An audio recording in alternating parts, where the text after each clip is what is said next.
વિધિ ઘણા વિચારોમાં પડી ગઈ હતી. મનુષ્ય ભલેને હજારો માઇલ દૂર રહેતો હોય, છતાં પણ સામેની વ્યક્તિ વાત કરે એ ઉપરથી ખ્યાલ આવી જાય કે એના અવાજમાં ઉમળકો છે કે નહીં, અવાજમાં ઉત્સાહ છે કે નિરાશા છે. વિધિની વાત જ જુદી હતી.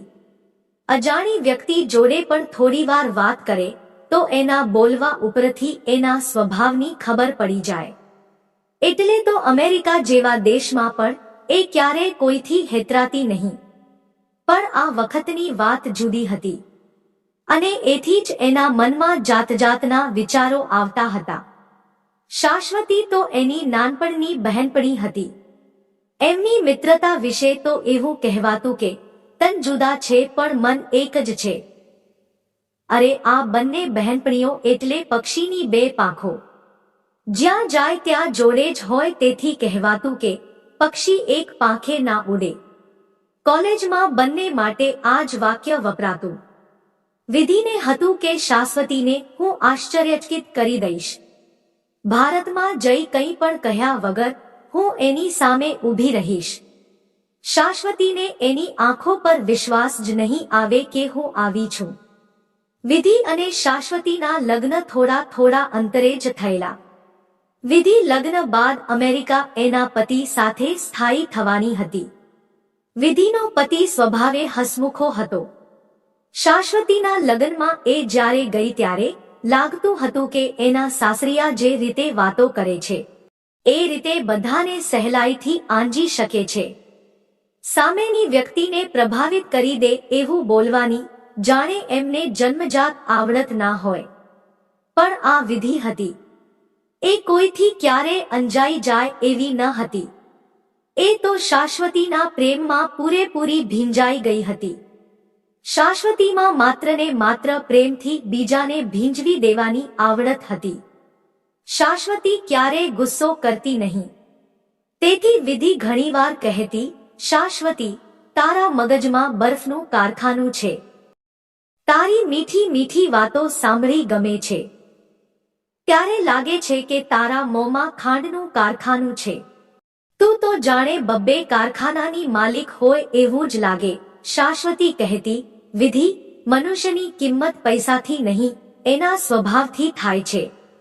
મૃત્યુ બાદ લોકો એ વ્યક્તિ પાસે કેટલા પૈસા હતો એ યાદ નહીં કરે, પરંતુ હંમેશા એનો પ્રેમાળ સ્વભાવ યાદ કરશે. પરંતુ એને અમેરિકાથી શાશ્વતીને ફોન કર્યો ત્યારે શાશ્વતીના બોલવામાં ઉમંગ ન હતો. જાણે શાશ્વતી નહીં કોઈ બીજું જ બોલી રહ્યું છે. એની વાતોમાં ઉષ્માનો સતત અભાવ હતો. વાતો બિલકુલ ઔપચારિક કરતી હતી. એની દીકરી કોલેજમાં હતી. દીકરો એન્જિનિયર થઈ ચૂક્યો હતો. બધી રીતે શાશ્વતી સુખી હતી. એનો પતિ ઓહાબોલો હતો. જો કે શાશ્વતીના કહેવા પ્રમાણે તેના પતિનો સ્વભાવ ઘણો સારો હતો. પતિ એકના એક હતો. તેથી માં બાપ પણ દીકરા વહુ સાથે રહેતા હતા. શાશ્વતીથી ક્યાંયને મન દુઃખ થાય એ શક્ય જ ન હતું. પરંતુ હંમેશા ઉત્સાહિત રહેતી શાશ્વતી હૃદયના ઉમળકા વગર વાત કરે અને તે પણ તેની ખાસ મિત્ર વિધિ સાથે એ વાત જ દુઃખદ હતી. જો કે વિધિ એ પૂછ્યું કે તારી દીકરી ઘરમાં નથી, તારો દીકરો મજામાં, ત્યારે માત્ર એટલું જ બોલી, હા. વિધિ જ્યારે ભારત આવી ત્યારે એ શાશ્વતીની બાબતમાં ચિંતિત હતી. જ્યારે એ શાશ્વતીના ઘરે પહોંચી ત્યારે શાશ્વતી સોફા પર બેસી રહી હતી. એના સસરા છાપું વાંચી રહ્યા હતા. આ સમયે શાશ્વતી સોફા ઉપર સૂનમૂન બેસી રહે એ વાત વિધિના માન્યામાં આવતી ન હતી.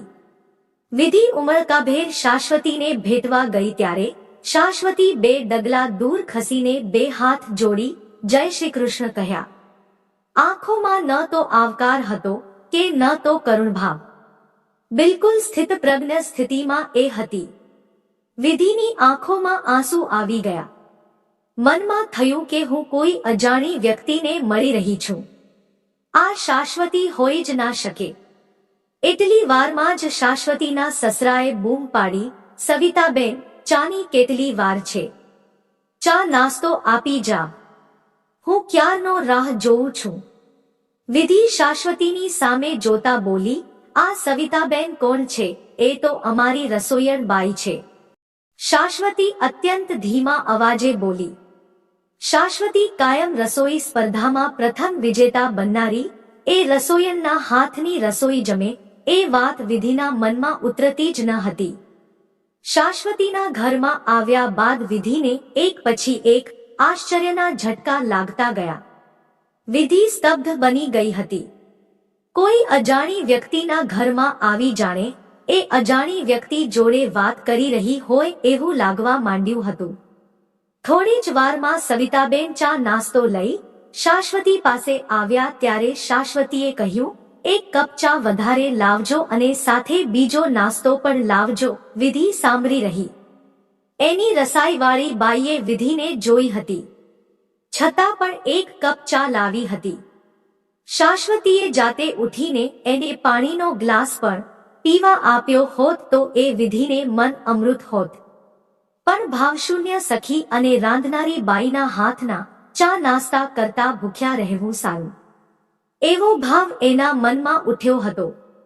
મનમાં થતું હતું કે આવા ભારેખમ વાતાવરણથી છુટકારો મળે તો સારું. વિધિએ એનું પાકીટ ખોલી એમાંથી બદામ પિસ્તા કાઢ્યા. બંને બાળકો માટે ચોકલેટ કાઢી અને શાશ્વતી તરફ હાથ લંબાવ્યો કે શાશ્વતીએ બૂમ પાડી, સવિતાબેન, આ બધું લઈને ઠેકાણે મૂકજે. આ વિધિનું અંતર કકળી ઉઠ્યું. પોતે લાવેલી વસ્તુઓ હાથમાં લેવા પણ શાશ્વતી તૈયાર ન હતી. અત્યાર સુધી તો શાશ્વતી કહેતી, વિધિ, તું આવે છે એ જ મારે માટે બહુ છે. વસ્તુ આપીને પ્રેમનું પ્રદર્શન કરવાની જરૂર નથી. હૃદયના ઉમળકો એ જ મુખ્ય છે. તારી એલચીના દાણાથી સુવાસથી પણ અત્યંત સુગંધિત આપણી મૈત્રી છે. એની તોલે આવી તુચ્છ વસ્તુ ના આવે. આજે એ કોઈ વાતનો વિરોધ પણ કરતી નથી. કોઈ અરે એને જ્યારે ચોકલેટે આપે ત્યારે હસતા હસતા કહેતી, વિધિ, આ ચોકટોની મીઠાશ આપણી મિત્રતાની મીઠાશ આગળ ફિક્કી લાગે. એની વાત સાથે વાત કરવાના ઈરાદાથી વિધિએ પૂછ્યું, તારા બાળકો અને પતિ ક્યાં છે? શાશ્વતી સપાટ ભાવે બોલી, પતિ યોગામાં ગયા છે, દીકરો જીમમાં ગયો છે અને દીકરી કોલેજ ગઈ છે. માત્ર વિધિ જે સવાલ પૂછે એનો જ જવાબ આપતી. શાશ્વતી સાથે વધુ વાર બેસતા ગુગળામણ થશે એવું લાગતા જ વિધિ બોલી, શાશ્વતી, હવે હું જાઉં છું. વિધિ ઉઠી છતાં પણ શાશ્વતી એને બેસવા આગ્રહ ના કર્યો. વિધિ ઉઠીને જવા લાગી ત્યારે શાશ્વતીએ જોયું કે વિધિની આંખમાં આંસુ છે. પ્રિય સખીની આંખમાં આંસુ જોતા એની આંખમાં પણ આંસુ આવી ગયા. બોલી, વિધિ, મારા વર્તન બદલ તને ખૂબ દુઃખ થયું છે એ હું સમજી શકું છું. પણ મને મારું આ વર્તન દેખાય છે, પરંતુ તને દેખાય છે કે મારા શરીર પર સફેદ દાગ છે. શાશ્વતીનું વાક્ય પૂરું થયું એ સાથે જ વિધિની નજર શાશ્વતી તરફ ગઈ. અત્યાર સુધી શાશ્વતીના હૃદયનું સૌંદર્ય જોવા ટેવાયેલી વિધિની નજર શાશ્વતીના સફેદ દાગ પર પડી જ ન હતી. વિધિએ આંખમાં આંસુ સાથે કહ્યું, શાશ્વતી, હું તારી મિત્ર છું. હું ગાંડી નથી કે ચામડી સામે જોવું. કહેતા વિધિ જોરથી શાશ્વતીને ભેટી પડી. શાશ્વતી સ્તબ્ધ થઈ ગઈ. એકાએક જાણે મુશળધાર વરસાદ પડ્યા હોય એમ શાશ્વતી પણ વિધિને વળગી પડી. બોલી, આજે વર્ષો પછી કોઈએ મારો સ્પર્શ કર્યો છે. વિધિ, તું નહીં માને, મારા બાળકો, પતિ કે મારા સસરા પણ મારા હાથનું પાણી પીવા તૈયાર નથી. મારા જ ઘરમાં હું અછૂત બનીને રહું છું. હું તો બાળપણથી તને ઓળખું છું. જ્યારે મારી રસોઈવાળી બાઈએ તને ચા નાસ્તો આપ્યો ત્યારે કડવી દવાની જેમ તે ચા નાસ્તો કરેલા. એ વાત મારા ધ્યાન બહાર ન હતી. વિધિ, હું ખરેખર મજબૂર છું. મારી જિંદગીમાંથી રસકસ ઉડી ગયો છે. શાશ્વતી, તું આવા વિચારો કરવાનું છોડી દે. ખરેખર તો તારા ઘરના બધાને બાહ્ય સૌંદર્ય જોઈએ છે. કોઈ હૃદયનું સૌંદર્ય જોતું નથી. અને રસોઈવાળી રસોઈ કરે છે એટલે એ માત્ર પૈસાનો વિચાર કરે છે. રસોઈ કરતી વખતે પણ વિચારતી હોય છે કે હજી મારે બીજા 2 ઘેર જઈને રસોઈ કરવાની છે. રસોઈવાળી બાઈ માત્ર ધંધાકીય વિચારસરણી ધરાવતી હોય છે. જ્યારે શાશ્વતી આપણા ઘરોમાં તો વર્ષોથી નિયમ છે કે પ્રભુ સ્તુતિ કરતા કરતા જ રસોઈ બનાવવાની. એ રસોઈમાં મીઠાશ હોય, એક ભાવ હોય અને રસોઈ કરનારના વિચારોની અસર પણ આની પર પડે છે. એવું આપણા ચુસ્ત વિચારસરણી ધરાવતા ઘરોમાં માનવામાં આવે છે. વિધિ થોડી વાર બોલતા બોલતા અટકી. શાશ્વતી ચોધાર આંસુએ રડી રહી હતી. એની લાગણીઓને માત્ર એક જ વ્યક્તિ સમજી શકી હતી.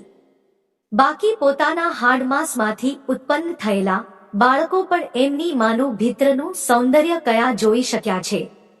વિધિ બાલી રહી હતી. શાશ્વતી, જે લોકો સંસ્કાર કે હૃદયનું સૌંદર્ય જોઈ શકતા નથી એના માટે દુઃખ કરવાનું જ ના હોય. હું તારી સાથે બેઠી તો પણ મારું ધ્યાન તારા શરીર તરફ ન હતું. શાશ્વતી, મને વચન આપ કે હવેથી તું ખુશ જ રહીશ અને હૃદયના સંસ્કારને સૌંદર્ય ભીતર પડેલું છે એનો જ વિચાર કરીશ. વિધિ વાક્ય પૂરું થતા શાશ્વતી બોલી, હવેથી એમ જ થશે. એટલું બોલતા શાશ્વતીના મોં પર સંતોષ હતો. વિધિ કહી રહી હતી કે ખરેખર તો કેટલાય ઘરોમાં ઝઘડાખોર વહુઓ હોય છે. વહુઓને ત્રાસ આપનારી સાસુઓ હોય છે. તો એવાનું બનાવેલું ભોજન ના ખાવું જોઈએ. કેટલી રૂપાળી સ્ત્રીઓ આડા ધંધા કરતી હોય છે. તો શું એ માત્ર એના સૌંદર્ય લીધે સમાજમાં સારી કહેવાશે? શાશ્વતી, તું હંમેશા એક વાત યાદ રાખજે કે કોઈનાય દિલને મીઠા 2 શબ્દો બોલી પહોંચાડનાર વ્યક્તિ સૌંદર્યવાન છે, નહીં કે કોઈની સાથે ઝઘડો કરનાર વ્યક્તિ સૌંદર્યવાન હોવાથી સારી થઈ જાય. વિધિની ટેક્સી ચાલુ થઈ ત્યારે શાશ્વતીના મોં પર પરમ સંતોષ હતો. કારણ આજે એને સૌંદર્યનો અર્થ સમજાઈ ગયો હતો. આનાથી પણ સારી સ્ટોરી સાંભળવા માટે વિડીયોને લાઈક, શેર કરી ચેનલને સબસ્ક્રાઇબ પણ કરી દો. આભાર.